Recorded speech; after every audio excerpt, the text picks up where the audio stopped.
আজকের গল্প সিনিয়র খালাতো বোন যখন আদরের বউ। লেখক শাহজালাল আহমেদ। অভিনয় লাবণ্য আর অপু। ৫ পর্ব। দর্শক, গল্পটি ভালো লাগলে লাইক কমেন্ট করতে ভুলবেন না। আর নতুন নতুন গল্প পেতে চ্যানেলটি সাবস্ক্রাইব করে পাশে থাকবেন। তাহলে গল্পটি বাকি অংশ শুরু করা যাক। আমি আর নেহা বাইকে করে কলেজে চলে আসলাম। কলেজে এসে দেখি আমার কোনো বন্ধু এখনো আসেনি। যাক, তাহলে কেউ দেখেনি। এখন নেহাকে কিভাবে বুঝাবো সেটাই মাথায় আসছে না।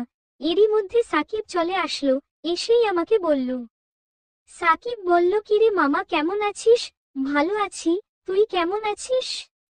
সাকিব বলল, অপূর্ব, তোর সাথে আমার কিছু কথা আছে, একটু এদিকে আয়। হুমম, চল। আমি নেহার কাছ থেকে বিদায় নিয়ে সাকিবের সাথে গেলাম। সাকিব বলল, অপূর্ব, তুই এটা কি করলি? তুই নেহাকে আমার কাছ থেকে নিয়ে গেলি? আমি বললাম, জুতা চিনিস শালা, তোর লাভ লেটারে নাম নেই কেন? হুম। সাকিব বলল, আমার ভয় হয়েছিল তাই নাম দেইনি। আমি বললাম, শালা, ভয় হলে প্রেম করার ইচ্ছে জাগলো কেন? তুই জানিস তোর জন্য একটা মানুষ মারা যাচ্ছিল। সাকিব বলল, আমি আবার কি করলাম? আমি বললাম, শালা, তোর জন্য লাবণী আপি আত্মহত্যা করতে গিয়েছিল। সাকিব বলল, বলিস কি? কিন্তু আমি আবার কি করলাম? আমি যখন তোর লাভ লেটারের কথাগুলো নেহাকে বলতেছিলাম, তখন আপি আমার পিছনে থেকে সবকিছু শুনতে পেল। আর আপি মনে করেছিল আমি নেহাকে প্রপোজ করতেছি। পরে লাবণী আপি বাসায় গিয়ে হাত কেটে ফেলেছে। সাকিব বলল, আমি বুঝতে পারছি না লাবণী আপি এমনটা কেন করল। আমি বললাম, কারণ লাবণী আপি আমাকে তার জীবনের চাইতে বেশি ভালোবাসে। সাকিব বলল, বলিস কি মামা, লাবণী আপি তোকে লাভ করে? কনগ্রেচুলেশনস মামা। আমি বললাম, রাখো তোর কনগ্রেচুলেশনস। তুই এখন গিয়ে নেহাকে সবকিছু খুলে বলবি, না হলে আমার কপালে বিপদ আছে। সাকিব বলল, কিন্তু কি করে বলবো সেটাই তো বুঝতে পারছি না। হইছে, আপনাকে কিছু বলতে হবে না, আপনি শুধু বলুন নেহা এখন কোথায়। সাকিব বলল, নেহা তো দ্বিতীয় তলায়। আমি বললাম, আচ্ছা তুই থাক, আমি নেহার সাথে কথা বলে আসতেছি। সাকিবের সাথে কথা শেষ করে আমি কলেজের দ্বিতীয় তলায় উঠতে যাব, ঠিক তখনই ধাক্কা খেলাম একটা সিনিয়র ভাইয়ার সাথে। ধাক্কা খেয়ে আমি তাকে বলতে শুরু করলাম, সরি ভাইয়া, খেয়াল করিনি বলতে না বলতেই আমার গালে ঠাসস করে একটা চড় বসিয়ে দিল। আমার মাথা প্রচুর গরম হয়ে গেল, কিন্তু এখানে সব সিনিয়র ভাই তাই কিছুই বলতে পারলাম না। চড়টা খুব জোরে দিয়েছিল, যার জন্য আমার চোখে পানি চলে এসেছে। হঠাৎ করে আপি কোথায় থেকে এসে সিনিয়র ভাইয়ার গালে ঠাসস ঠাসস করে 2টা চড় বসিয়ে দিল, আর বলতে শুরু করল, তোর কি করে সাহস হয় অপূর্বের গায়ে হাত তোলার? তুই আমাকে চিনিস আমি কে? না জানলে প্রিন্সিপাল স্যারের কাছ থেকে জেনে আয়। আমি ইচ্ছে করলে এখন তোকে কলেজ থেকে বের করে দিতে পারি। তুই এখন অপূর্বকে সরি বলবি, নয়তো দেখবি আমি কি করতে পারি। সত্যি বলতে আপি চাইলে অনেক কিছু করতে পারে, কারণ আপির আব্বু সেনা বাহিনীতে জব করে, বড় লোক বাবার একমাত্র মেয়ে। তাছাড়া আপির ছোট চাচ্ছু এই কলেজের প্রিন্সিপাল, তাই আপির উপরে কেউ কোনো কথা বলতে পারে না। তারপর সিনিয়র ভাইয়াটা আমাকে বলল, সিনিয়র ভাই বলল, আচ্ছা আমি সরি ভাইয়া, প্লিজ কিছু মনে করো না। আমি জানতাম না তুমি লাবণীর কিছু একটা হও। আমি বললাম, ঠিক আছে, কিছু মনে করব না। এরপর আমি আর আপি দুইজনে একসাথে কলেজের বাহিরে চলে আসলাম।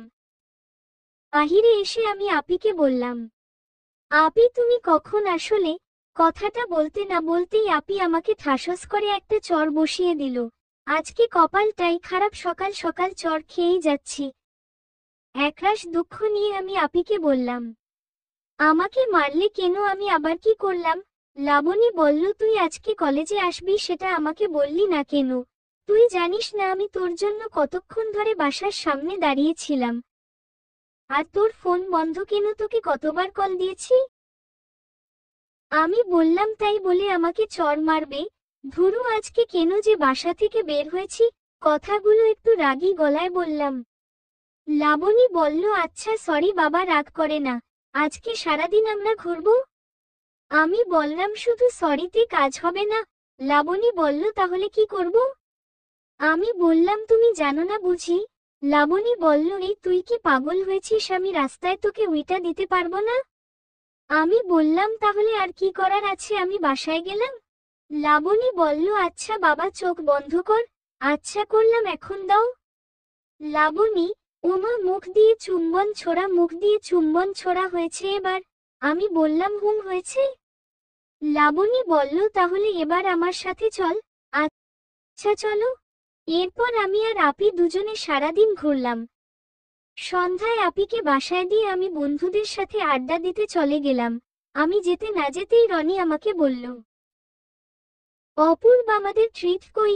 আমি বললাম, কিসের ট্রিট? রনি বলল, অপূর্ব, আমরা কিন্তু সব জানি, সাকিব আমাদের সবকিছু বলেছে। আমি বললাম, আচ্ছা দিব, তার আগে আমাকে একটা আইডিয়া দে। রনি বলল, কিসের আইডিয়া? আমি বললাম, আর বলিস না, সাকিব নেহাকে লাভ করে বাট বলতে পারছে না। তাই আমি লাভ লেটার নিয়ে নেহাকে দিলাম। নেহা আমাকে লাভ লেটার পড়তে বলল। আমি সবকিছু পড়ে নেহাকে শোনালাম। পড়ে দেখি লাভ লেটারে সাকিবের নাম নেই। তারপর নেহা মনে করেছে আমি নেহাকে লাভ করি, কিন্তু আমি তো লাবণী আপিকে লাভ করি। এখন তোরা বল, আমি কি করব? রনি বলল, বলিস কি মামা, 2টা রানী পেয়ে গেলি, আর আমরা শালা একটাও পাই না। আমি বললাম, ফালতু কথা না বলে আমাকে হেল্প কর। রনি বললে, তুই একটা কাজ কর, নেহাকে সবকিছু খুলে বল। আমি বললাম, সেটা তো বলতে পারি, কিন্তু সাকিবের কি হবে? ওকে তো আর নেহা লাভ করবে না। তোরা এমন কিছু বলো যেন আমার আর সাকিব দুজনের লাভ হয়। রনি বলল, এটা পসিবল না রে। তাহলে কি আর করার, নেহাকে সবকিছু বুঝিয়ে বলবো, এছাড়া তো আর রাস্তা নেই। রনি বলল, এটাই ভালো হবে। আর সাকিবকে বলবি সরাসরি নেহাকে বলতে, তাহলে নেহা বুঝতে পারবে। সেটাই ভালো হবে। আচ্ছা তোরা থাক, আমি এখন যাই। রনি বলল, কই যাস মামা, আমাদের ট্রিট দিয়ে যা। আমি বললাম, আজকে না, আমার কাছে একদম টাকা নেই, তোদের অন্য একদিন খাওয়াবো। রনি বলল, সন্তুর জন্য একটা গুড নিউজ আছে। আমি বললাম, কিসের গুড নিউজ, কি বলিস? তোর জন্য বাট ট্রিট লাগবে। আমি বললাম, আচ্ছা চল। এরপর আমি সব বন্ধুদের নিয়ে একটা রেস্টুরেন্টে চলে গেলাম। সবগুলো মিলে 3000 টাকা বিল করলো। আমি বিল দিয়ে ওদের কাছ থেকে বিদায় নিয়ে বাসায় চলে আসলাম। বাসায় আসতেই আম্মু আমাকে বলতে শুরু করলো, অপূর্ব, তুই সারাদিন কোথায় থাকিস?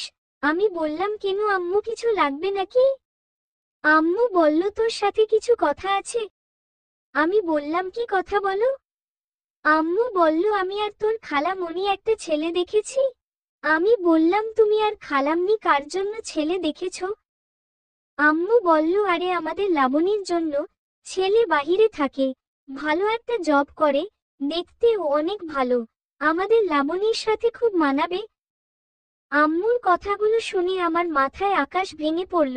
আমার সারা শরীর ঘামাতে শুরু করলো। আম্মু আমাকে এগুলো কি শোনালো? এখন কি করি, কিছুই মাথায় ঢুকতেছে না। কিছু বুঝতে না পেরে আমি আম্মুকে বললাম, বন্ধুরা, এই ভিডিওর পরবর্তী অংশ পেতে লাইক কমেন্ট করে চ্যানেলটি সাবস্ক্রাইব করে পাশে থাকবেন। আল্লাহ হাফেজ।